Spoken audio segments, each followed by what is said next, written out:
Bonsoir à tous. Je voudrais faire un témoignage, mais dans ce témoignage-là, je ne dirai pas mon nom. Je suis une ex-musulmane, née dans l'islam. Mon père est musulman. Ma mère était musulmane, mais par la grâce de Dieu, aujourd'hui, elle s'est convertie au christianisme. Je faisais mes 5 jours de prière, mais arrivé à un moment, je ne priais plus, je ne suivais plus mes 5 jours de prière, ou même le ramadan, je faisais à un moment donné. Chaque année, je le faisais. Enfin, après, j'arrêtais ou bien je refaisais. Enfin bref, c'était un peu compliqué. Donc, je commençais par ma mère parce que c'est là-bas que tout a commencé. C'est avec elle que tout a commencé. Ma mère était tellement à fond dans la religion musulmane que qu'elle s'est dit non, c'est cette religion qu'il faut suivre en fait. C'est la voie du Seigneur. Et donc, elle se faisait combattre spirituellement par la famille de mon père, car aujourd'hui, ma mère et mon père sont séparés depuis que j'ai 5 ans. Depuis l'âge de 5 ans, du coup, nous, on a grandi avec notre mère. Ma mère, elle a 8 enfants aujourd'hui. On a grandi avec notre mère. C'est elle notre père, c'est elle notre mère, c'est elle tout en fait. Une femme très battante. Et donc, à chaque fois, elle priait. Elle s'est dit, attends, je prie, je prie, je prie.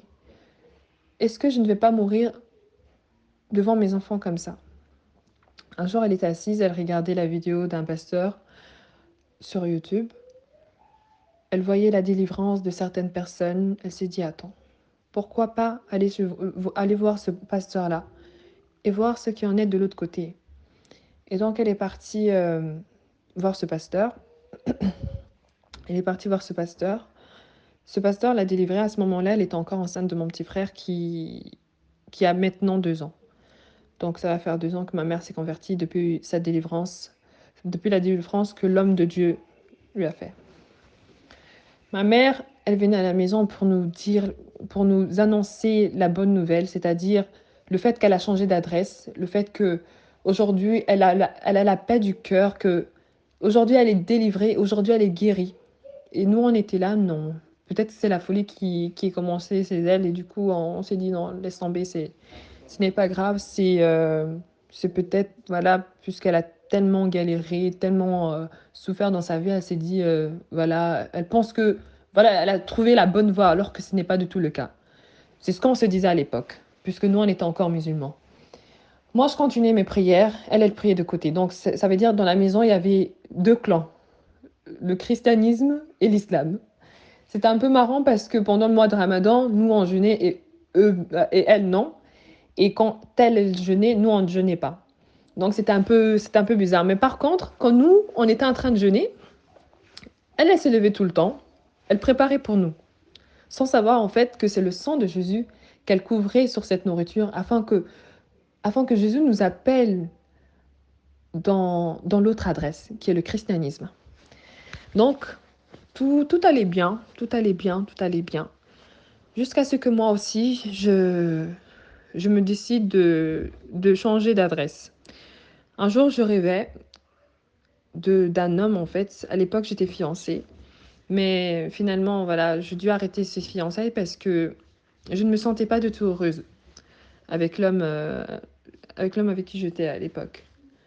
Je ne cessais de rêver de cette personne jour et nuit. C'est-à-dire, chaque jour qui passe, la nuit, je ne fais que rêver de cette personne, alors que c'était fini entre nous. Je me retrouvais dans le rêve comme si j'étais obligée d'y être. J'étais là, mais non, c'est pas possible. Comment ça se fait? Comment ça se fait qu'à chaque fois, je rêve de la même personne et du même rêve encore? Et cela ne m'a pas arrivé plus d'une fois, mais plus de 8 fois ou 9 fois, on va dire. Je me suis inquiétée, je ne voulais pas en parler à ma mère. Le 8e rêve, je crois, ou le 9e, ce jour-là, je me suis décidée, j'ai dit, écoute, il faut en parler à ta mère parce que là, ça devient de trop. Parce que même pendant la nuit, à 3 heures du matin, je ne dormais pas. Quand je voyais ce rêve, je me réveillais tout le temps à 3 heures du matin pour faire mes ablutions, prendre le tapis de prière et prier. Mais ça continuait en fait. J'ai dit, mais en fait, ça sert à quoi alors de prier? Pourquoi ça continue si je prie et que je demande à Dieu? Normalement, enfin, Dieu est là pourquoi au juste? Je me posais cette question-là. Après le 8e rêve ou le 9e, je crois, je suis venue, j'ai décidé, j'en ai parlé à ma mère. Ma mère m'a dit qu'elle a fait le même rêve. Mais le rêve était différent. Que soi-disant, cet homme était en couple avec... dans le rêve, elle voyait ce monsieur en couple avec une amie à moi, une proche à moi. Je lui ai dit, maman, je rêve de cet homme, ça fait la 8e fois ou 9e fois que je rêve de cet homme. Je suis chez lui à la maison. Je ne veux pas y être, mais j'y suis quand même. Quand il me demande de faire ça, je le fais. Quand il me demande de faire ci, je le fais. Alors elle me dit, ok, tu sais ce qu'on va faire? Elle m'a donné de conseils. Enfin, elle s'est basée sur la Bible, sur la parole du Seigneur, en me parlant. Je me suis réfléchie, j'ai dit, tu sais quoi? Je crois qu'il est temps. Ta mère ne cesse de parler du christianisme. Ok, essaie de goûter à cette parole aussi. Alors, j'ai fait appel à un pasteur enfin, on va dire un évangéliste. J'ai fait appel à lui car ce monsieur aussi vient du même pays que moi. Et j'étais très étonnée de voir quelqu'un du même pays que moi être si à fond dans le christianisme. Donc, je me suis dit, attends, je vais l'appeler parce que à l'époque aussi, ce monsieur avait fait appel à moi pour me dire pour quelle raison je suis encore dans le christianisme. Pardon, dans l'islam. Je dis à cette personne-là, c'est parce que, voilà, je lui ai donné mes raisons en fait. Mais bon, je me rappelle même plus de ce que je lui ai dit, tellement que j'étais dans l'ignorance en fait. J'étais dans l'ignorance et je ne savais même pas ce que j'étais en train de faire. La personne m'avait fait appel à l'époque pour me dire, écoute, ce que Dieu m'a révélé par rapport à toi, c'est ça, c'est ça, c'est ça. Mais tout ce que l'homme de Dieu disait, je me, je disais non, c'est encore des bobards, c'est encore pour attirer encore des gens dans leur religion, des trucs comme ça, puisqu'ils sont pas assez. C'est ce que j'avais dans la tête. Donc, vu que j'avais parlé des rêves à ma mère, j'ai fait appel à ce monsieur qui n'arrêtait pas de m'appeler pour me conseiller par rapport à ma vie, par rapport à ma religion, tout, tout, tout. Je l'ai appelé et j'ai dit, écoute, voilà, voici mon problème. Voici, voilà, et c'est ce qui se passe pendant la nuit. Je ne sais pas ce qui se passe réellement, pourquoi je rêve tout le temps de ça, tandis que j'ai rompu avec ce monsieur. Et voilà, mais je continue quand même à rêver de cette personne. La personne a dit, ok, l'évangéliste a dit, d'accord, ma fille, si tu veux donner ta vie à Jésus, est-ce que tu te sens prête en fait à donner ta vie à Jésus? Je lui ai dit, aujourd'hui, je ne parle pas de demain ni après-demain ou dans quelques semaines ou dans quelques mois. Aujourd'hui, moi, je déclare que si je pars dormir ce soir et que je ne rêve même pas, même plus de cet homme, genre je me retrouve dans la maison de cet homme ou je ne sais quoi, ou voir même l'image de cet homme dans mon rêve, je vais me convertir en christianisme. Parce que voilà, je n'y croyais pas. Sincèrement, je n'y croyais vraiment pas. J'ai dit, mais je vais essayer, je vais tenter, je vais lancer un défi et on verra bien si ce que ma mère me dit est la vérité. L'évangéliste a commencé à prier pour moi. La parole qu'il disait, je répétais aussi en même temps. J'ai dit, moi, si réellement je ne rêve vraiment plus de ça, je ne rêve vraiment plus de ce maudit rêve-là, alors oui, je donne ma vie à Jésus. Et ça, moi, je suis quelqu'un, en fait, je tiens ma parole et ce que je dis, je le fais. Donc, le soir est arrivé, la nuit est arrivée, j'avais peur quand même. Au début, j'avais très peur. Je dis, ah, imagine maintenant si l'évangéliste avait raison, en fait. Ou bien imagine si moi, j'ai raison. Et j'ai dormi. Frères et sœurs, je n'ai pas rêvé de ce monsieur. Depuis lors, je n'ai plus rêvé de ce monsieur. Depuis lors, je n'ai plus revu de ce monsieur dans mon rêve. Soi-disant, moi, fille de la révélation, je me retrouve chez lui. Je n'ai plus rêvé de lui. Depuis lors, je me suis dit, c'est bon. Jésus existe. Il existe réellement. Il existe réellement. Je n'en doute plus. C'est là que j'ai commencé à prendre la Bible, lire la parole, voir ce qui en est, qui je suis en fait, mon identité, qui est-ce que je suis. parce que je ne me connaissais pas. J'étais dans l'ignorance totale. Alors, au fur et à mesure, je pars à l'église, je me fais délivrer. Dites-vous bien que j'étais suivie mon attaque, la cible de mon attaque était une sirène d'eau. Par la grâce de Dieu, Dieu a, Dieu m'a localisé et a fait en sorte que je sois délivrée à l'église par son homme de Dieu, par l'homme de Dieu, pardon.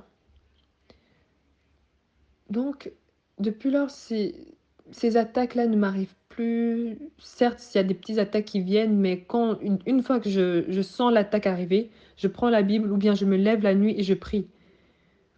J'ai pas peur, je suis épanouie en fait. J'ai la paix du cœur. Cette alliance que j'ai faite avec Jésus est tellement merveilleuse. Ah, Jésus est merveilleux. Je n'y croyais pas, je vous dis la vérité. En fait, à l'époque, j'étais là. En fait, c'est comme si je connaissais bien la vérité, mais je faisais exprès à ne pas l'assumer en fait. Je me disais, ah, laisse tomber, c'est... En fait, c'est ce qu'on nous faisait comprendre dans l'islam. Que voilà, Jésus est un prophète, enfin, était un prophète, des trucs comme ça. Comment est-ce que... En fait, comment on le prenait fils de Dieu, quand le chrétien disait fils de Dieu, nous, on comprenait dans le sens physique et non dans le sens spirituel. Donc, on prenait le sens physique, en fait, on se disait, mais comment est-ce que Dieu peut avoir un enfant? C'est impossible. C'est impossible. Donc, c'est ce qui était dans nos cerveaux et on se dit, mais donc ce que les chrétiens disent, en fait, c'est faux. En fait, dans le christianisme, là, on parle du sens physique, du sens spirituel et non physique. Donc, c'est un peu ça. Mais quand on parle de délivrance, on parle aussi de guérison. Et quand on parle de guérison, on parle de la confession.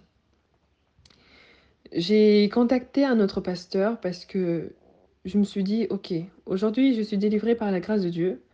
Toutes ces attaques-là ne m'arrivent pas. Certes, il y a des petites attaques, mais tout ça, c'est pour prendre plus de parole en moi.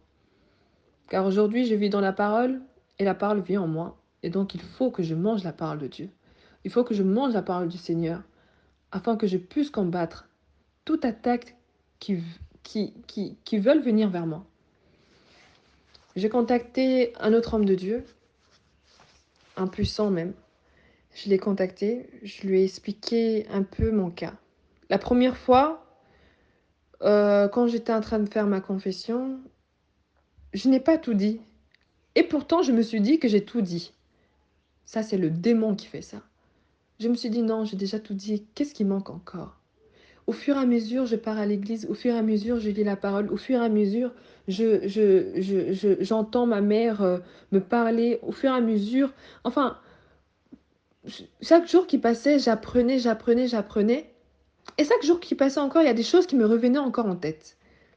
J'ai dit, mais non, en fait, je n'ai pas encore fini de confesser. J'ai encore fait appel à cette même homme de Dieu afin que je puisse tout lui dire, afin que je sois un peu libre, guérie totalement. Je l'ai appelé, je lui ai fait savoir, j'ai dit, écoutez, monsieur. Enfin, pardon, écoutez, homme de Dieu. La dernière fois, je vous ai fait quelques confessions, mais je crois que je ne vous ai pas tout dit. Pour moi, je vous ai tout dit, mais je crois qu'il en reste encore. Je suis rentrée dans les liens familiales. Je suis rentrée dans quoi encore? Dans ce que j'ai fait, dans ce que j'ai fait à des gens, ou bien dans ce que moi-même je faisais en fait, dans ce que je faisais à moi-même. Et enfin, plein de choses. Plein de choses. Je ne vais pas rentrer dans les détails, mais sachez que depuis le jour où j'ai fait la dernière confession à l'homme de Dieu, j'ai commencé après, juste après avoir raccroché avec lui, parce que la confession, ça s'est passé par appel. Depuis lors, j'ai raccroché avec lui. Quelques minutes après, je vois que le côté gauche de mon œil me fait mal. Mais la douleur vient de ma tête, descend vers mon oreille gauche, mais le côté gauche de mon visage est attaqué. J'ai mal, mais très, très, très, très mal. Très, très, très, très mal. Je n'ai jamais senti ce genre de douleur.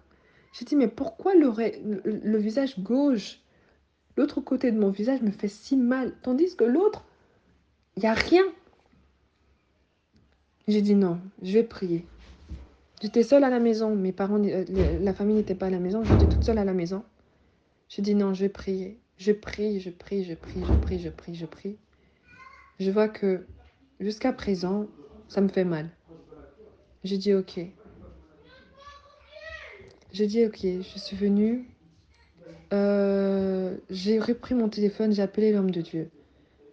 J'ai rappelé l'homme de Dieu, pardon. Je lui ai dit, pasteur, ça ne va toujours pas. Qu'est-ce qui se passe? Je lui ai dit, le, le côté gauche de mon visage me fait très mal. Le côté gauche de mon visage me fait ce côté gauche de mon visage me fait ce côté gauche. J'ai demandé donc à l'homme de Dieu de prier pour moi car j'étais seule à la maison, je ne savais pas comment faire parce que ça me faisait très très mal. La douleur, elle était très atroce. En même temps, l'homme de Dieu priait pour moi et prononçait le nom de Jésus. C'est comme si il y avait quelqu'un derrière moi qui tirait la douleur pour la faire sortir de ma tête. C'est-à-dire, je sentais le vide. Je sentais plus ce poids qui était dans ma tête. Ça partait à chaque fois, en même temps de prononcer le nom de Jésus. Et qu'il priait à chaque fois, à chaque fois, à chaque fois, à chaque moment qu'il priait, en fait, ça partait. Ça partait, ça partait, ça partait. Et dès qu'il a fini, j'ai commencé à pleurer, j'ai commencé à verser les larmes. J'ai dit, je suis guérie. J'ai dit, Jésus existe. J'ai pleuré. Mes frères, j'ai pleuré. Je sentais la présence du Seigneur, en fait. Je le sentais. Ce jour-là, j'ai dormi paisiblement. Dites-vous bien que je pars, chaque semaine, je pars travailler et je me réveille à 6h55. Ce jour-là, j'ai dormi vers 2h30, 2h, je crois 2h40, un truc de ce genre. J'ai dormi comme un gros bébé. C'est-à-dire, j'étais entourée, je me sentais entourée. Je dormais sur un nuage, en fait. Je dormais sur un nuage, il y avait rien. C'est-à-dire, il y avait tout un ange autour de moi. Je sentais la présence des anges. Je sentais vraiment parce que dès que je me suis réveillée, je ne me suis pas réveillée à 6h55 à l'heure habituelle. Non, je me suis réveillée bien avant ça, à 6h15. J'étais pas fatiguée, la fatigue n'était pas sur moi. En plus, ce jour-là, c'était le dernier jour de mon jeûne. J'étais épanouie, j'étais heureuse. Le pasteur donc m'a appelé. Il a demandé de mes nouvelles. Il a senti que j'étais très joyeuse. Il a dit, ma sœur, qu'est-ce qui se passe aujourd'hui? Pourquoi est-ce que vous êtes joyeuse? J'ai dit, Dieu m'a libérée. Dieu m'a délivrée. Dieu m'a guérie. Jésus m'a guérie. Jésus est bon.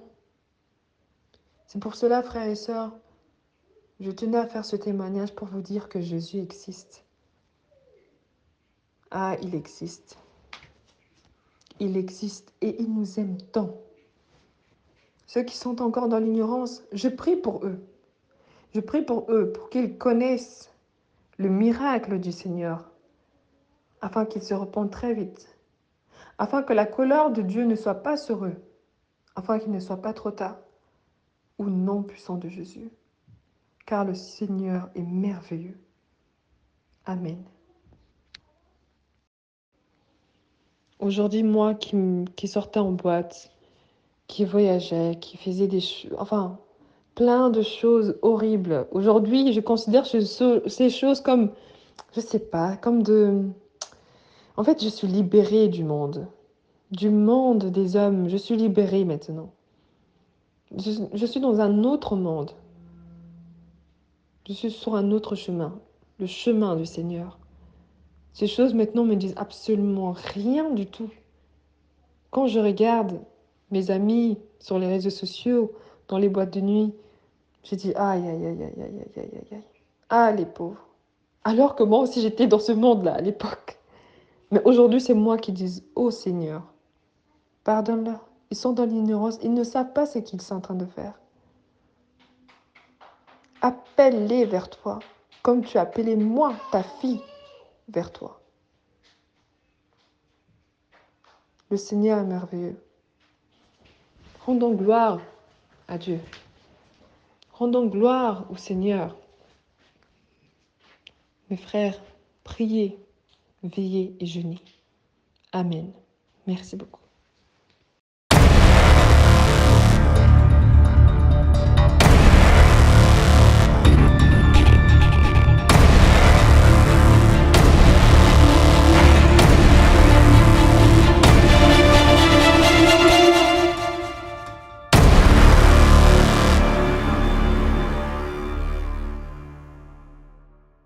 Abonnez-vous en cliquant sur la cloche pour être abonné sur notre page YouTube Rema Web. Pour vous abonner sur notre page YouTube, vous devez chercher Rema Web.